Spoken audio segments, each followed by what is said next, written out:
Epic bread fail. So last weekend, my buddy Greg decided he was going to become the bread king of our friendship group. He'd watched precisely 2 YouTube videos and was now convinced he could outbake Paul Hollywood himself. He invited me and our other friend, Jenny, over for what he called the inaugural loaf.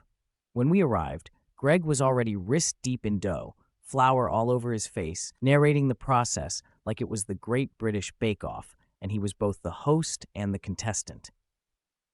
Things started to get weird when he winked at us and said, "Don't worry, I've added a little secret ingredient, extra yeast. I want this bread to really rise to the occasion." Jenny and I exchanged a look, unsure if Greg understood the difference between a little and enough to launch a hot air balloon. He shoved the blob into a loaf pan, popped it in the oven, and set a timer.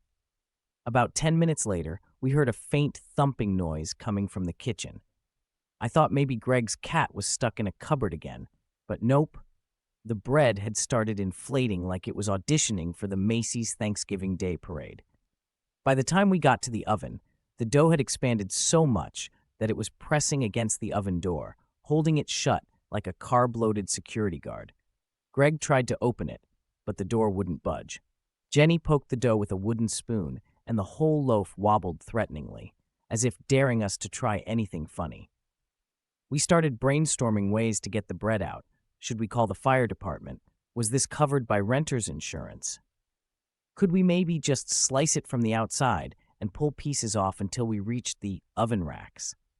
Eventually, after much poking and a quick Google search on bread removal emergencies, the loaf deflated with a dramatic sigh, leaving a sticky mess everywhere. Greg just looked at us, shrugged, and said, "Well, I guess you could say my bread really rose to the occasion, and then it totally crumbled under pressure."